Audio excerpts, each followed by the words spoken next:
Surprise, we're using aluminum foil again.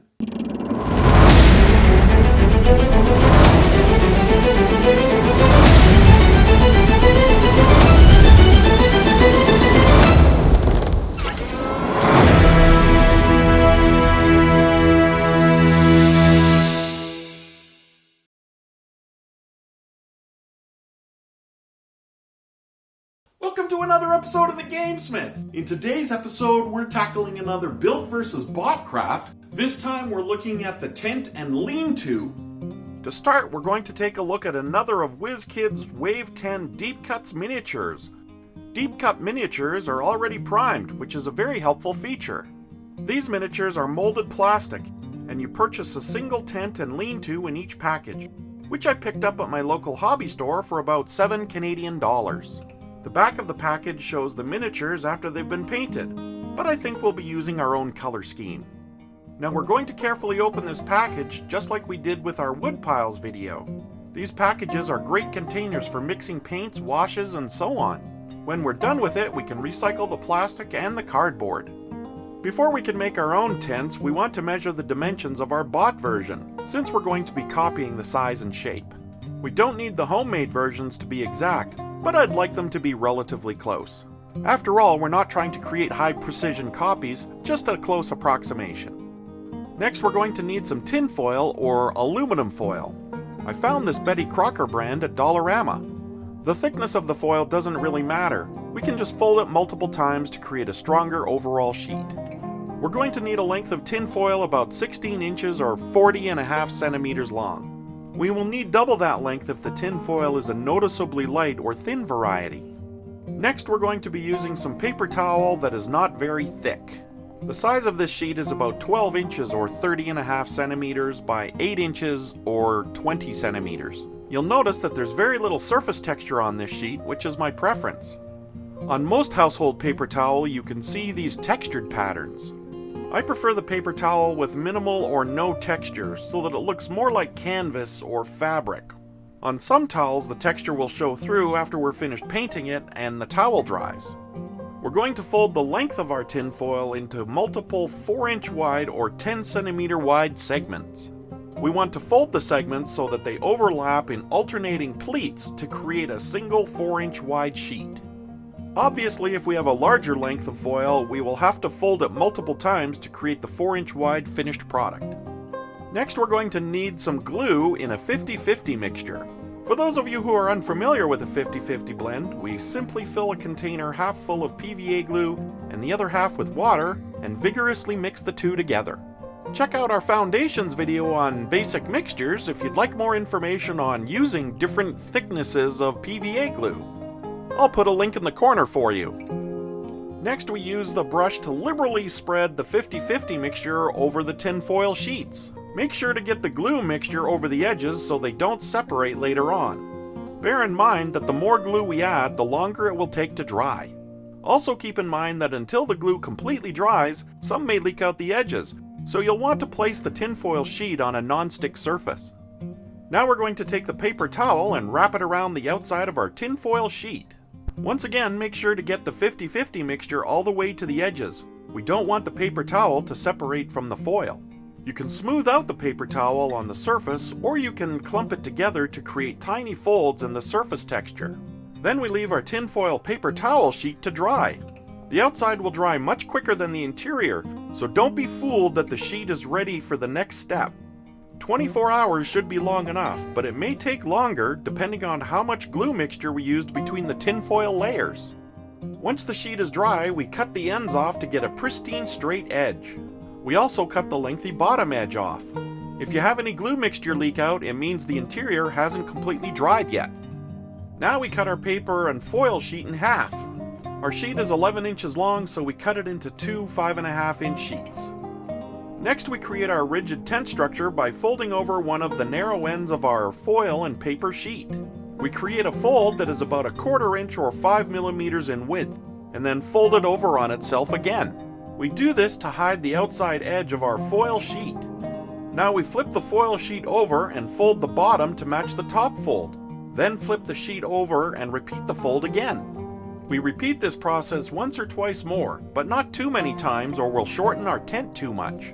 When we compare the folds to the plastic Wizkid's tent, we can see where the front tent flaps will be. We want to leave at least an inch or an inch and a half at the back in order to create the back of the tent. Then we can reshape the new folds on our foil sheet to look like canvas or fabric folds at the entrance of our tent. Doing this, we can add texture and character to each tent. The next step is to fold the foil sheet in half down the length of the sheet. We want the bottom edges to evenly match, and we want the top crease to be thin and crisp. Next, we want to close our tent at the back end.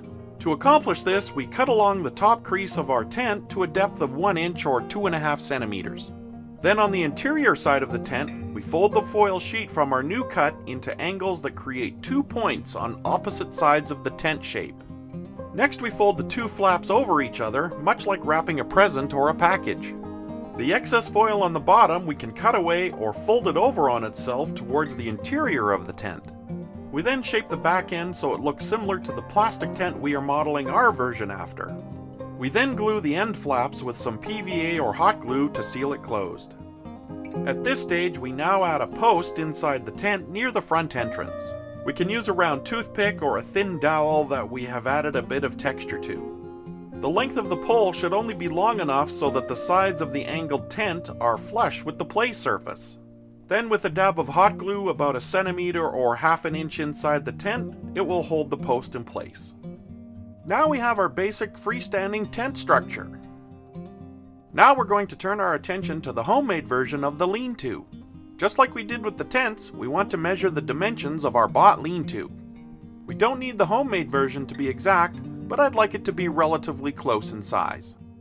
Next, we start our build by choosing from a variety of dowels, which I found at Dollar Tree and Dollarama. It's the width or diameter of the dowel that we are most concerned with. We want them to be the same size that would scale well with our 28mm miniatures. The width of the dowel is up to you. You can even use multiple sizes, so the Lean-To appears to be made from different sized logs and branches. Next, we cut the dowels we've chosen to size. It's helpful to cut them to slightly different lengths, or sharpen one end, or just leave them ragged looking so they appear to have been cut with an axe or a sword. We're only going to have to cut enough pieces to make 2 Lean-Tos. Even though our dowels are made from wood and bamboo and have a bit of texture on them, I want to add some more. Using a small tooth saw, I can add some more texture to make our dowels look more tree or branch-like. You might want to skip this step if you feel that you don't want that level of detail, since we're covering the outside of the Lean-To anyway. Next, we want to use a non-stick surface such as this parchment paper to make our Lean-Tos on. We also need some glue, like this Aleene's tacky glue, but regular PVA glue or wood glue will work as well. I like the tacky glue because it doesn't pool. We don't want the glue to pool underneath the spars of our Lean-To. Now we glue our dowels together, laying them flat and parallel to each other on our non-stick surface. We want the bottom of our Lean-To to be flat, so we line up all our dowels to be even at the bottom. The top, however, we want to look like a collection of different lengths of logs, so we try to keep the dowels that are of equal length separate from each other. Next, we want to add the horizontal bar or ridge pole across the inside of our Lean-To. We want the ridge pole to be below all of the spars that lead up to it. That might be around 1 centimeter or half an inch from the top edge of our build. About 8 hours later, depending on the glue we used, we can add our upright poles. Our bought and built Lean-Tos are almost the same size, and we can make the angle of both Lean-Tos the same as well. The upright poles don't need to be the same length, but where the Lean-To is attached to them will determine the angle it sits at on our playing surface. Next, we're going to use some black sewing thread to lash our upright poles to our ridge pole. I suggest using a dark colored thread or white, but don't use bright colors unless you want the lashings to look like modern rope. We want to cut at least 10 inches or 25 centimeters of thread. It's much better to have too much than too little, since we can cut away the excess thread. We're going to create a miniature square lashing to affix the upright poles to the ridge pole of our Lean-To. First, we want to divide the sewing thread into 2 halves to create a loop at one end. Put the loop over the ridge pole or horizontal bar on the Lean-To. We then place the upright pole so it crosses or is perpendicular to the ridge pole. The location of the upright pole doesn't have to be exactly where you want it to be, because we can move it after we're done. Next, we work with both ends of the thread at the same time so that we make several wraps around both poles. This is the square lashing, but to add a bit of strength to the hold, I'm going to crisscross the thread to create an X pattern on the outside of the upright pole. There's extra creativity points to whomever can tell us in the comments what kind of knot this is now. After completing the crisscrossing, we split the two ends of the thread in opposite directions around the upright pole, then tie the two ends into a regular square knot.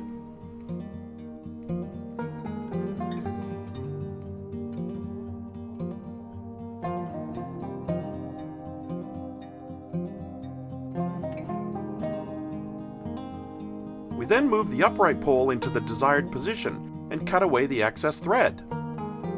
When it comes to the other upright pole, we copy the exact same procedure we used to complete the first pole. It may take a few practice tries to get it just right, but don't let a few failed attempts get in the way of making awesome tabletop terrain. Now we have a lean-to frame that looks similar to our bot version. Now we want to reinforce our lashings with some PVA glue. This will ensure that the upright poles stay in the correct position. Make sure that the glue you use dries completely clear so that the thread will show through when the glue dries. Speaking of which, wait for the glue to completely dry before moving on to the decorating steps of your build. Switching our attention to our Wizk miniatures, before we start painting, there are a few mold lines on our plastic models that we should get rid of. We're using a very simple emery board or nail file to remove any of the tiny bits of unwanted plastic. Next, we're going to paint and decorate our built and bought tents and lean-tos. We're going to start with Citadel's Agros Dunes contrast paint on our lean-tos. I chose this paint because it does the job not only in one coat, but it also functions as a wash. Make sure to shake the pot vigorously for at least 10 seconds and place it somewhere where it won't get spilled. Using a ratty brush, I applied the contrast quite liberally over both the built and bought lean-tos. If you don't have a contrast paint, you can use a dark brown acrylic paint and then dry brush a layer of light brown or tan over the top of the wood to make the textures pop. After the contrast coat on the wood spars has dried, we're going to paint the leaves on the other side. We will start with a base coat of Caliban Green from Citadel Paints, however, any dark green will do. I'm going to add some water to a palette so I can thin the paint before applying it to our model. It's perfectly fine if the paint is applied unevenly. Some areas are darker than others. Once the base coat is dry, we can add a Drybrush layer to our lean-to. We want to use a brighter or lighter green than our base coat. I've chosen this Elysian green from Citadel, but again, any lighter green will suffice. We only put a little paint on the toe of our brush and then remove more paint on our palette before lightly brushing what remains on our model. We don't want to cover all the leaves with this dry brush layer, rather we just want a few clusters of different colored leaves. Lastly, we'll add a final brighter dry brush layer of Ogren Green to our plastic lean-to. Like the layer below it, we don't want complete coverage, we just want a few clusters of brighter leaves. Turning our attention back to our homemade lean-to, we want to add a leafy decoration to the top so that it's similar in appearance to our bot version. I like to drink a lot of green tea, so I always have green tea bags of leafy material available. After I'm finished with the tea, I simply put it aside to dry. Now I can use the tea leaves as foliage on the top of our homemade lean-to. We can open the tea bags and pour the contents into a container for use. 3 or 4 bags should be more than enough to cover a lean-to. Not only can we use the tea leaves for this build, but we can also use them as flocking or turf on other builds. Using the Aleene's tacky glue again, we can coat the top of our lean-to where we want the tea leaves to stick to the surface. I suggest leaving the top edge of the lean-to open and ragged. After the glue has been applied, we can pour the tea leaves onto the glue. Make sure to spread the leaves evenly over the surface, and when you're satisfied, shake off the excess for later use. After the tacky glue is dried, we want to add a layer of the same 50-50 glue mixture we used earlier to seal the tea leaves onto the lean-to. This extra layer of glue will help keep all of the tea leaves in place so they don't fall off at the game table. After all, the Lean-Tos are likely to have fingers poking and prodding them and miniatures bashing into them. The last flourish we're going to add to our homemade Lean-Tos is to add a Drybrush layer of Elysian green to add some additional contrast to our tea leaves. Feel free to add additional layers of color as you wish. It's also possible to use autumn colors, or don't use leaves at all and apply a snowy layer to mimic a lean-to in a cold environment. Switching to our tents, we're down to the final decoration and we have a few avenues to suggest. I want the tents to have a tan canvas or burlap appearance, so I've chosen a variety of colors that could help achieve that. If someone wants something darker, perhaps this leather brown from Army Painter might work for you. I'm settling on using this Army Painter Skeleton Bone Primer, which is close to the tan color I want for our tents. Make sure you follow the instructions on the label of any spray products you might choose, and check out our foundations video on using spray primers. Here are the results of our spray paint on our build and bought versions of our tents. We have all these wonderful sagging or drooping textures on our plastic tent that give the appearance that the fabric has weight. We are going to use washes and paints on these to highlight these features. Our foil tent sheet has a texture in it too, but these appear more rigid, like the canvas has been shoved into a backpack or loaded onto the back of a wagon. If we wanted to add the drooping appearance like on the bot tent, we could have added another layer of paper towel and textured it into the same sagging facade. Next, we're going to highlight these features we just discussed by coating our tents with washes. The color of the wash you choose will help reveal the textures of our tents. Here are two popular shades or washes from Citadel, Agrax Earthshade and Seraphim Sepia. Given the light tan color of our tents, I think the Seraphim Sepia will be the best color choice. When applying the wash, all we need to do is simply load up our brush and slop it all over the tent. We want the wash to pool in the folds in the drooping areas of our tent so that they highlight those textures, particularly around the flaps. You can let the wash pool at the bottom of the tent so it looks like mud splatter, or you can add a paint layer around the base if that's the look you want for your build. I really like how the wash brings out the texture of the paper towel we chose for the tin foil sheets. I think it has a real canvas appearance. Next, we'll take some Screaming Skull, which is a tannish white color, and add some highlights to our tents. We could easily take some tan paint and mix some white with it to mute the tan to create the same color. We're using a standard Drybrush layer on our tents, in which we load our brush with very little paint and remove the excess on our cardboard palette and drag the brush over our build. Make sure to only brush the highest features on your tent so that you won't paint over the darker areas that resulted from the washes. We have a foundations video on different dry brushing techniques that you may want to check out if you're unfamiliar with this painting technique. Finally, we're going to use a dark brown, dryad bark in this case, to paint the tent pole at the front of our tent. You can also paint the interiors with the dark brown as well, but I'm going to leave these as they are. There isn't a lot of texture on these tent poles, but we could use a light brown dry brush to highlight whatever surface features the poles do have. With most of our videos, we always start with the base of some kind, but since the Wizk models don't have bases, I didn't want our homemade versions to have bases either. If we remove the dry times involved in making our homemade tents, they only took about 45 minutes to complete. With the dry times, however, they added up to about 2 days, just to make sure that the glue and the washes were completely dry. The Lean-Tos took about 8 hours, including the dry time, for the contrast paint and the glue. The Wizk tent and Lean-To cost us $7, and the built versions were much cheaper because I already had the paints and the materials. I would guess the per unit cost would be less than $3 Canadian each, given the amount of supplies we used. We hope you've enjoyed this tutorial and find some of our ideas helpful and inspirational for your own crafting projects. If you'd like to support us here at TheGameSmith, there are a number of ways you can help us out.